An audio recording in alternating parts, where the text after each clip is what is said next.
এটি নিউজের নিয়মিত আয়োজন আমাদের কথার আজকের পর্বে স্বাগত জানাচ্ছি আমি রবিউল ইসলাম রবি। প্রিয় দর্শক, আমাদের কথায় তুলে ধরা হয় সমসাময়িক বিষয় নিয়ে সাধারণ মানুষের মতামত। প্রধানমন্ত্রীর অর্থ ও পরিকল্পনা উপদেষ্টা জানিয়েছেন, গ্রাহকের আয় অনুযায়ী বিদ্যুতের মূল্য সমন্বয়ের পরিকল্পনা করছে সরকার। আমাদের কথার আজকের পর্বে আমরা তুলে ধরব এ বিষয়ে সাধারণ মানুষের মতামত। তার আগে চলুন দেখে আসি বিষয়টি নিয়ে একটি প্রতিবেদন।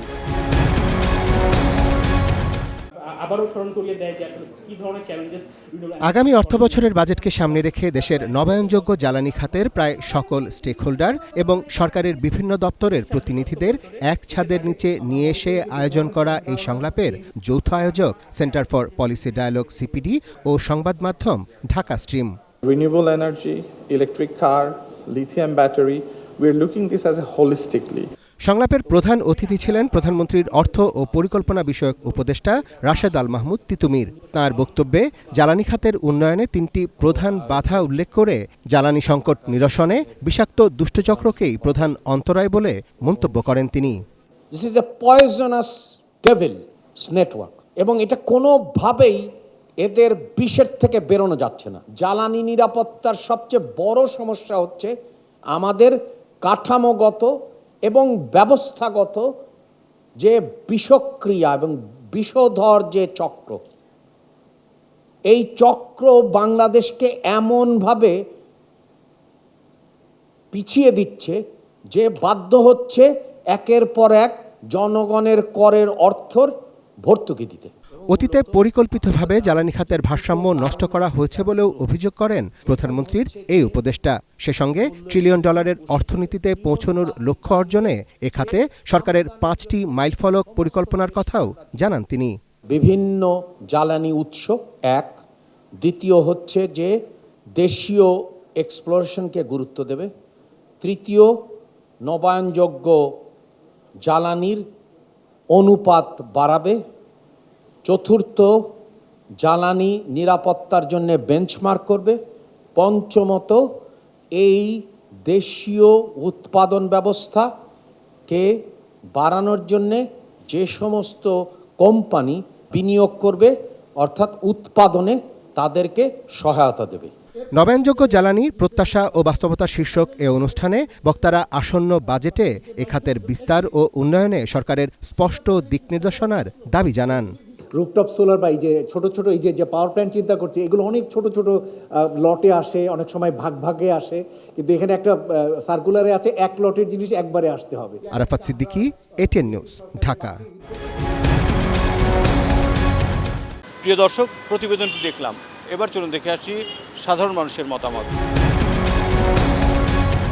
এখন বিদ্যুৎ বিল যদি বাড়ে, বিদ্যুতের সাথে আরও সম্পৃক্ত নিত্য প্রয়োজনীয় জিনিসপত্র রয়েছে যেগুলোর দামও বৃদ্ধি পাবে। আমার বেতন বাড়তেছে 10 টাকা, কিন্তু আমার নিত্য প্রয়োজনীয় জিনিসের দাম যদি বেড়ে যায় 12 টাকা 14 টাকা, তাহলে তো আমরা চলতে পারবো না।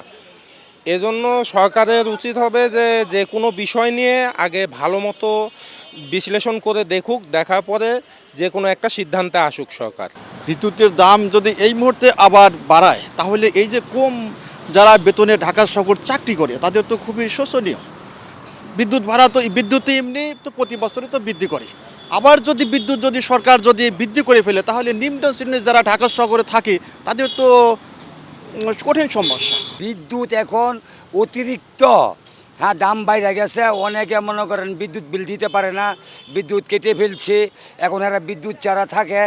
এখন এটা সরকার ছাড়া আর কেউ পারবো না এটা নিচে করতে, সব কিছুই উপরে উঠে।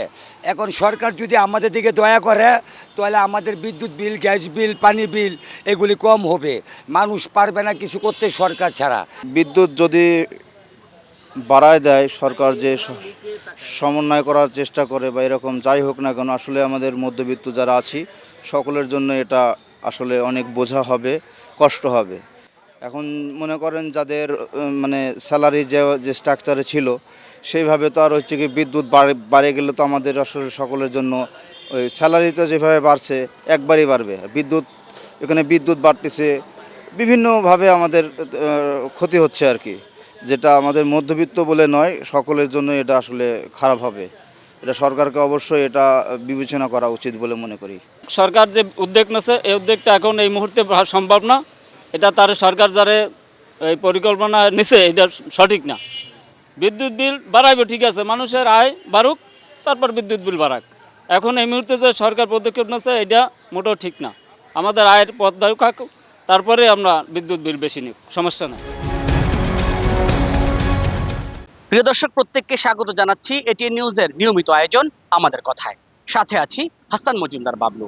দর্শক, প্রধানমন্ত্রীর অর্থ ও পরিকল্পনা উপদেষ্টা বলেছেন গ্রাহকের আয় অনুযায়ী বিদ্যুতের মূল্য সমন্বয়ের পরিকল্পনা করছে সরকার। এ নিয়ে কি ভাবছে নারায়ণগঞ্জের সাধারণ মানুষ, চলুন শুনে আসি। সার্বিকভাবে আসলে বিদ্যুৎটা যেভাবে মানে ক্রমাগত বিদ্যুতের দাম বৃদ্ধি হচ্ছে, তাতে মানুষের দুর্ভোগ বাড়তেছে আর কি।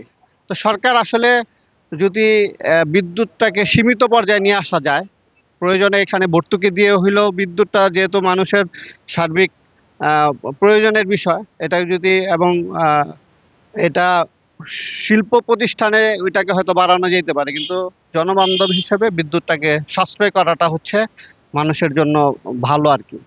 বর্তমান যে পরিস্থিতি, মানুষের আয় অনুসারে বিদ্যুৎ বিলটা সমন্বয় করা উচিত। এছাড়াও বিদ্যুতের যে চুরি, তারপরে আপনার মিটার ভাড়া, এগুলা গ্রাহকের সহ্য সীমার বাইরে। যদি সরকার এটা করতে পারে তাহলে জনসাধারণের জন্য খুবই মঙ্গলকর, কিন্তু আমার মনে হয় না যে এই সরকার এটা করতে পারবে। কারণ বিদ্যুৎ বিভাগের যে বিশাল দুর্নীতি, গত সরকারও আপনার কুইক রেন্টালের নামে বিদ্যুৎ বিভাগের মধ্যে ব্যাপক পরিমাণ দুর্নীতি করছে। আর এই সরকার এই দুর্নীতির লাগাম যদি টানতে পারে তাহলে জনগণের জন্য অনেক মঙ্গলজনক, কিন্তু আমার মনে হয় না যে এই সরকার এটা করতে পারবে। প্রিয় দর্শক, আমি কামরুজ্জামান সাভার থেকে আপনাদেরকে স্বাগত জানাচ্ছি এটিএন নিউজের নিয়মিত আয়োজন আমাদের কথা। আজকে আমরা জানবো গ্রাহকের আয়ের উপর ভিত্তি করে বিল নির্ধারণ করার পরিকল্পনা নিয়েছেন সরকার, জানিয়েছেন মাননীয় প্রধানমন্ত্রীর অর্থ ও পরিকল্পনা উপদেষ্টা। এই নিয়ে চলুন দেখে আসি সাধারণ মানুষের ভাবনা কি। সরকার যে উদ্যোগটা নিচ্ছে, তাতে করে আমাদের আয়ের উপরে নির্ভর করে প্রত্যেকের ইনকামের সাথে বা আয়ের সাথে চিন্তা করে সামঞ্জস্য রেখে যদি এটা নির্ধারণ করা হয়, সরকারের উপদেষ্টা যে কথা বলছে এটা যদি বাস্তবায়ন করে, তাহলে আমরা সবাই উপকৃত হব, এটা আমি আশা করি। এখন যে প্রিপেড মিটারের বিলটা, এটা টাকা ভরার সাথে সাথেই 200-300 টাকা কেটে নিয়ে যায়। কিভাবে নেয়, কেন নেয়, এটা আমরা বুঝতে পারি না।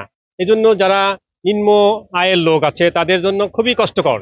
এটা যদি আমাদের আয়ের উপর ভিত্তি করে হয় তাহলে এটা খুবই ভালো হবে, এবং সেটাকে বাস্তবায়ন করতে পারলে এটা সরকারের জন্য ভালো, আমাদের জনগণের জন্য ভালো হবে ইনশাল্লাহ। আমি প্রথমেই সরকারকে সাধুবাদ জানাই এই সুন্দর একটা চিন্তা ভাবনা করার জন্য। আসলে সত্যিকার অর্থে আমরা যারা স্বল্প আয়ের মানুষ, তা আমাদের সংসার চালাতে হিমশিম খেয়ে যাই। তারপরে যে বিদ্যুৎ বিভ্রাট, এই বিদ্যুৎ বিভ্রাটকে আমাদেরকেও বিভ্রাট করে। আপনারা দেখেছেন হয়তো বা শুনেছেন যে আমরা টাকা যদি 1000 টাকা ভরি, সেখানে 300-400 টাকা থাকে না। তা কি হয় না হয় এটা তো আমরা সাধারণ লোক বুঝি না, বা বোঝার চেষ্টা করলেও তো তার সুরাহা নেই। তা এই ধরনের প্রতারিত হচ্ছে সাধারণ পাবলিক। তা সরকার যে উদ্যোগ নিয়েছেন, যদি এইটি বাস্তবায়ন করেন, আমি তো সাধুবাদ আগেই জানালাম, আমি আবারও সরকারকে সাধুবাদ জানাই যে এর চেয়ে পাবলিকের আর খুশির কোনো সংবাদ হতে পারে না। এই ছিল আমাদের কথার আজকের আয়োজন। আমি রবিউল ইসলাম রবি ছিলাম আপনাদের সঙ্গে। আবার দেখা হবে নতুন কোনো বিষয় নিয়ে, নতুন কোনো পর্বে। সেই পর্যন্ত সবাই ভালো থাকুন, সুস্থ থাকুন, সঙ্গে থাকুন এটিএন নিউজের।